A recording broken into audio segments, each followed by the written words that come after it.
Bonjour à tous et bienvenue dans le podcast de la sécurité incendie des experts d'Axima. Je m'appelle Quentin Clément, je suis responsable communication et je suis ravi de vous retrouver aujourd'hui pour le second épisode de notre podcast dédié à la sécurité incendie.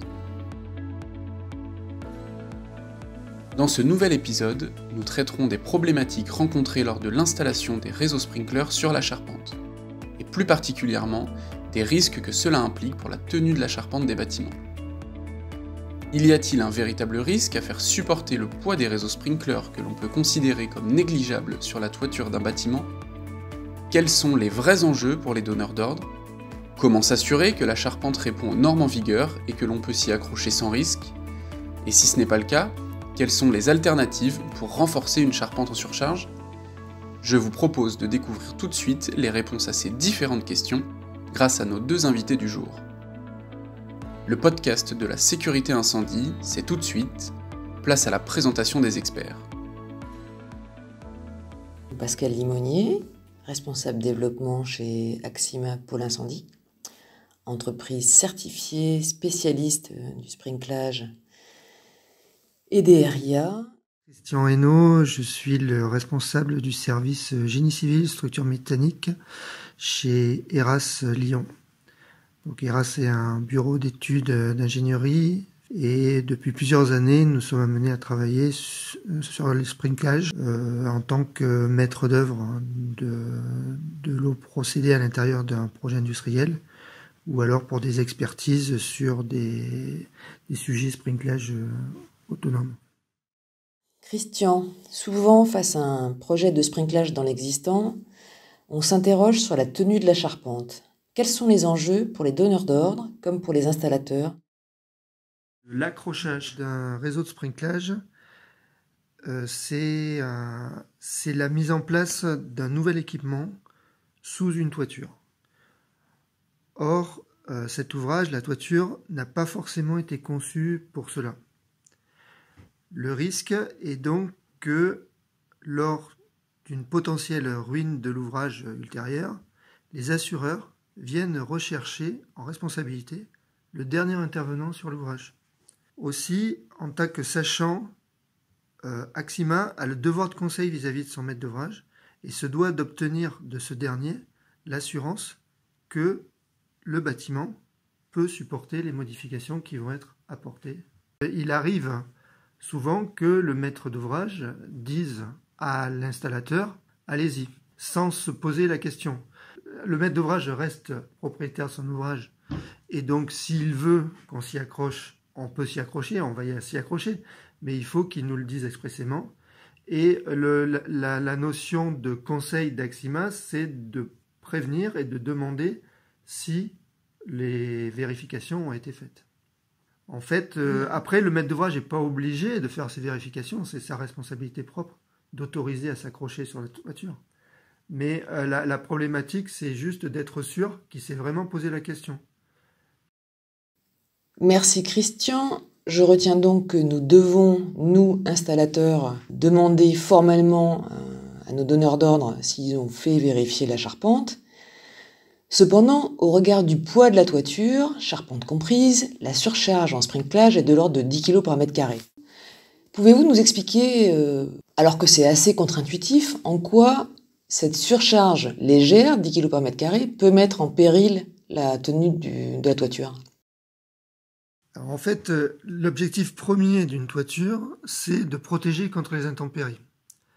À la base, c'est pas fait pour qu'on y accroche tout et n'importe quoi. Elle est constituée de poutres principales qui ramènent l'ensemble des charges sur les poteaux et de là vers le sol. Sur ces poutres, on trouve des pannes qui elles-mêmes, donc c'est des petites poutres, qui supportent les bacs de toiture. Et ensuite, la toiture a vocation uniquement pour reprendre les charges climatiques. Alors les charges climatiques de vent ou de neige. Donc ces charges, on peut considérer, c'est entre 40 et 80 kg par mètre carré en fonction de la zone géographique où on se trouve. Les normes ont prévu des charges accidentelles. Et donc, on peut aller jusqu'à 130 kg au mètre carré de charge accidentelle pour les neiges. À côté de ça, on a aussi l'entretien courant, c'est-à-dire le fait que cette toiture, il faut qu'on puisse y monter dessus pour la nettoyer, la réparer.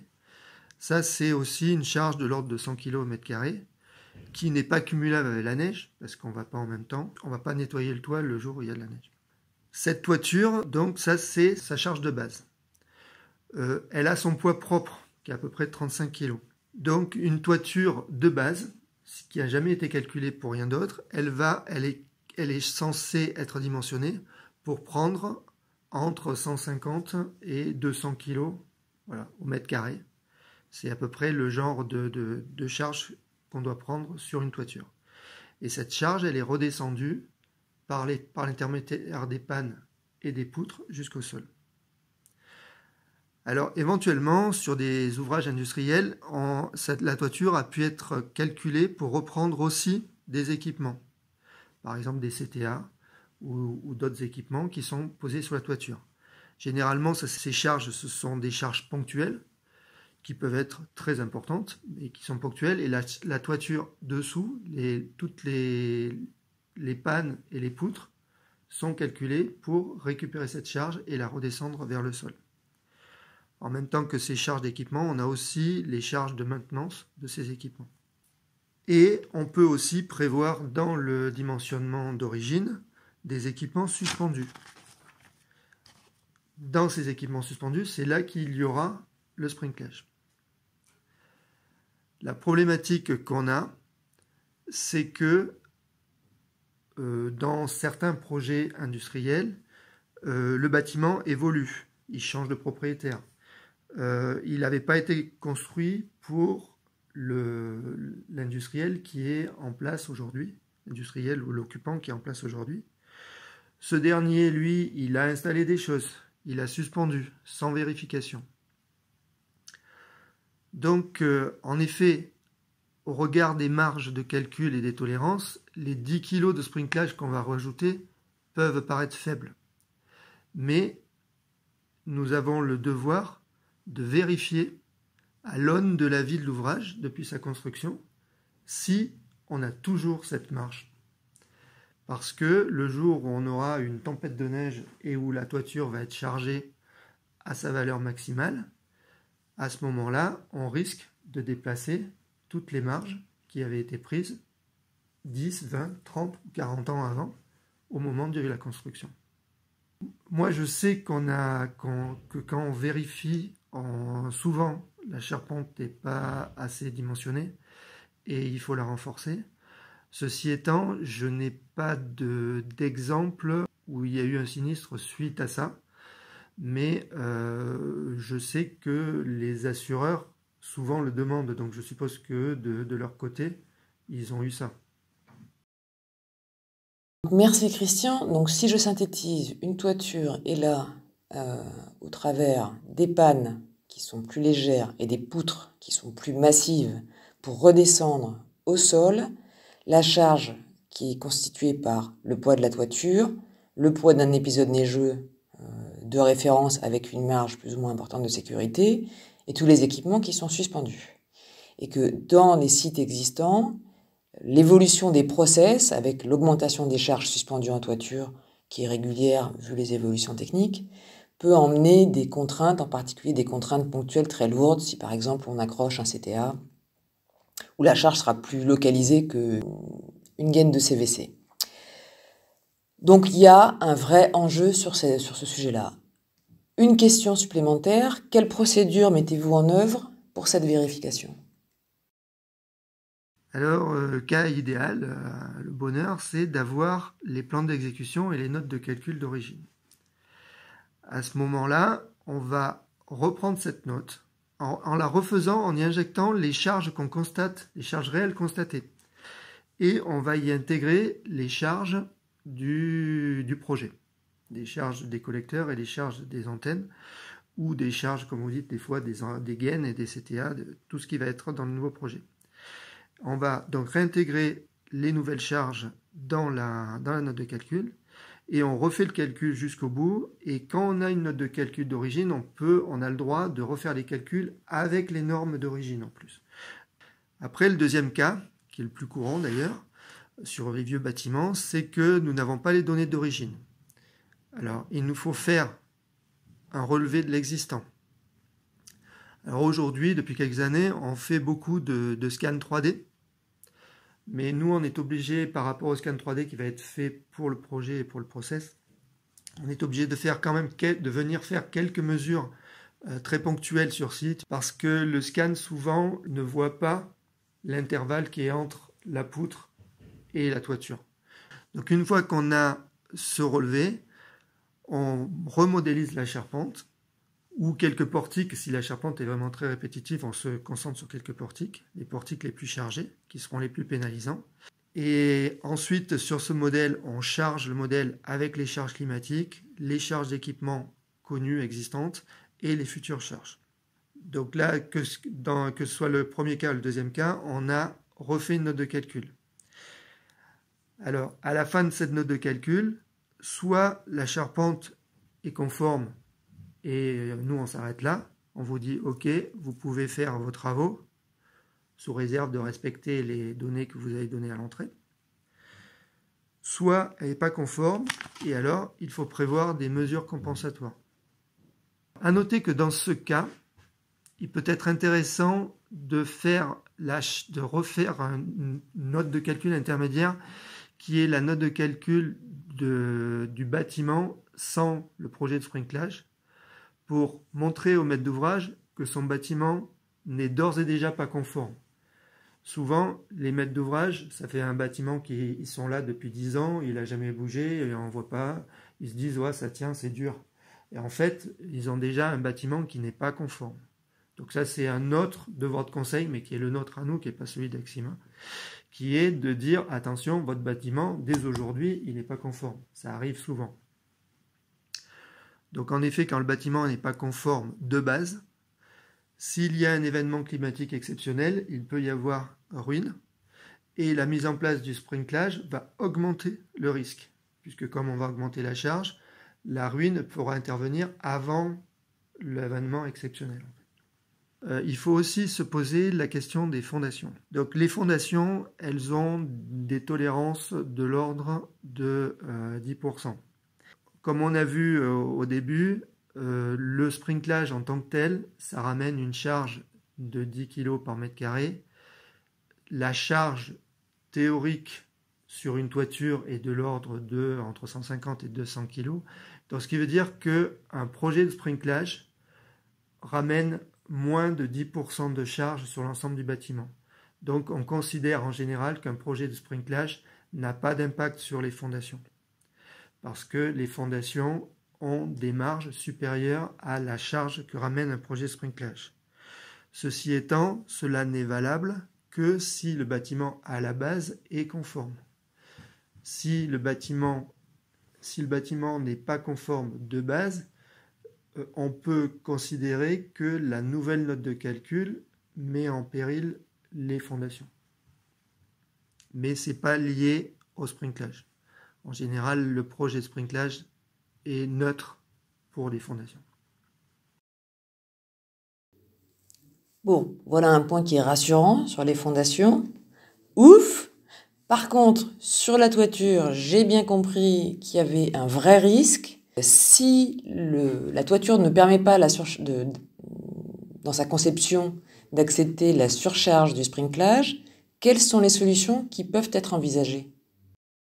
Alors les solutions les plus simples, c'est de diminuer les charges. Donc les charges climatiques, on ne pourra pas les diminuer, mais diminuer les charges d'exploitation. Par exemple, on peut considérer qu'à partir d'une certaine épaisseur de neige, on va aller balayer le toit. On peut limiter la présence de personnel à 2 personnes sur une passerelle qui théoriquement est calculée à 250 kg au mètre carré, c'est-à-dire qu'on aurait pu y mettre, elle est calculée pour qu'il y ait 20 ou 25 personnes dessus. On met un petit panonceau qui dit qu'il ne faudra pas monter à plus de 2. Et sur le coup, ça va diminuer la charge de cette passerelle suspendue qui nous gêne. Sinon, la solution première, c'est quand même renforcer les structures existantes. Donc les calculs qu'on a faits nous permettent de définir les points faibles, parce que ce n'est pas l'ensemble de la charpente qui pose problème, c'est à certains endroits, certains fers, certaines attaches qui ne passent plus, qui vont au-delà de leur tolérance. Donc là, en fonction des points faibles, pour chaque type de point faible, on va définir les aménagements qui sont les plus simples et qui sont les plus faciles à faire par rapport à ce point faible. Pour le sprinklage, il y a aussi le cas particulier des pannes. Souvent, celles-ci sont calculées juste pour tenir le poids des bacs et de la charge qui est au-dessus, mais elles ne permettent pas de suspendre les antennes. On a souvent la problématique des pannes Z, qui sont des pannes très légères, qui travaillent que dans un seul sens, donc vraiment à la charge verticale. Or, les antennes ramènent du moment, par exemple. Elles sont accrochées d'un côté et elles ont un effort, et donc souvent les pannes ne résistent pas à la flexion que les antennes leur mettent. Donc, dans ces cas-là, on a soit la solution de renforcer ces pannes, ça peut arriver, soit de tirer des fers supplémentaires qui vont de poutre à poutre, qui sont désolidarisés de la toiture et sur lesquels on va accrocher les antennes.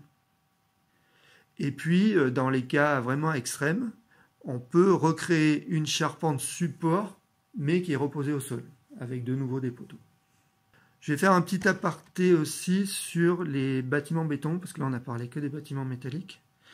Alors les bâtiments béton, généralement, on a moins de problématiques, parce que le bâtiment béton étant plus lourd par lui-même, en poids propre, sur le coup, la charge de 10 kg au mètre carré devient négligeable. Donc le sprinklage n'a pas d'impact sur la descente de charge, ou très peu, et en tout cas à la marge. Sur les bâtiments béton, on a d'autres problèmes qui sont au niveau de l'accrochage, en particulier les bâtiments béton en précontrainte, où on va vouloir venir accrocher nos antennes sur des poutres, sur des poutres ou sur des dalles. Et ces ouvrages précontraints présentent la caractéristique que les ferrailles qui sont à l'intérieur sont en précontrainte et qu'on n'a pas le droit de les percer, de les casser. Et quand on vient 20 ans plus tard pour percer une dalle ou une poutre pour accrocher l'antenne, il faut s'assurer que quand on perce, on ne soit pas en train de percer à un endroit où il y a un fer de précontrainte. Ça oblige à faire des ferroscans pour repérer les ferrailles, ou alors à se mettre à des endroits, parce que souvent ces poutres ont déjà des trous, des passages, à venir s'accrocher dans ces passages qui ont été prévus à la base. Donc Christian, merci pour cet éclairage sur les structures béton. Vous nous avez parlé des solutions et des pannes. Pour nous, installateurs de sprinklage, il y a un vrai sujet sur les pannes, parce que très souvent, comme on est contraint, j'allais dire réglementairement, mais on est contraint par les règles, par les référentiels d'installation, à avoir un supportage à des distances données, c'est très souvent sur les pannes qu'on s'accroche. Et il nous arrive parfois de mettre en place c'est ce que vous avez évoqué, des ferrailles supplémentaires pour pouvoir garantir que nos réseaux vont tenir. Ce qui peut avoir pour le donneur d'ordre un coût supplémentaire. Donc mon ultime question sera la suivante. Pour vous, dans le cadre d'un projet sur de l'existant, quel est le phasage idéal par rapport à cette problématique de tenue de la charpente? Il y a 2 jalons. En fait, en phase de faisabilité, il est important de se poser la question, car cela peut remettre en cause la faisabilité complète du projet. Mais généralement, en phase de faisabilité, un contrôle visuel peut suffire. Un expert qui connaît un peu les bâtiments, et en voyant le bâtiment, il va pouvoir se dire si ça a l'air de passer, en fait. Voilà. Et à ce moment-là, il va donner des consignes générales pour la suite. Par exemple, qu'on mette bien les collecteurs contre les murs, ou qu'on évite de s'accrocher dans telle ou telle zone, ou que là, visiblement, il y aura des renforts à faire. Donc ça va modifier la structure. Donc sur le coup, la faisabilité le projet peut évoluer parce que on va devoir rajouter un intervenant supplémentaire qui sera le charpentier qui va venir intervenir. Voilà. Mais en phase de faisabilité, il n'y a pas vraiment de calcul à faire. On va simplement dire oui, ça va passer, ou là, il faudra sans doute renforcer, et là, il faudra renforcer. Après, les calculs de stabilité et des renforcements éventuels, ils doivent avoir lieu alors en toute fin d'APS ou au tout début d'APD. Grosso modo, c'est l'idéal à ce moment-là. C'est à un moment donné que quand le dimensionnement du projet sprinkler et donc le poids qui est ramené est défini de façon à qu'on est à peu près à 80-90% d'être sûr qu'on connaît le nombre d'antennes et leur poids et leur dimension. Donc si on est à cette phase-là où on a déjà une bonne idée de l'ampleur du projet, de son implantation, de son poids, à ce moment-là, on va pouvoir faire les études de stabilité et on va pouvoir intégrer les éventuels renforcements avant la mise en œuvre vraiment des marchés de travaux. Et donc ça permettra de faire une étude itérative entre le projet de renforcement et le projet de sprinkler. Au fur et à mesure des modifications d'implantation du sprinkler, on va peut-être devoir modifier les renforcements. Et à l'inverse, les études de renforcement et la mise en place de poutres autres peuvent obliger à dévoyer certaines antennes ou certains collecteurs. Quand on intervient plus tard au moment des marchés de travaux, on a toujours des problématiques du fait qu'on est dans l'urgence, que le projet de renforcement, par exemple, va taper dans des collecteurs et donc sur le coup, c'est plus le même prix aussi du collecteur et donc on se retrouve avec des problématiques de travaux supplémentaires, de contestation. Donc il vaut mieux avoir fait ces projets-là avant la signature des deux marchés, le marché sprinklage et le marché charpente. Un grand merci Christian pour tous ces éléments qui vont, je pense, éclairer et les donneurs d'ordre sur les enjeux en termes de risque, j'allais dire risque technique si c'est pas vérifié, risque de rupture de toiture, mais également risque de surcoût si le phasage de cette vérification de structure n'est pas correctement appréhendé. Et je pense que vos explications qui étaient très claires vont également éclairer les installateurs sur les enjeux pour eux en termes de responsabilité et de devoir de conseil par rapport aux clients.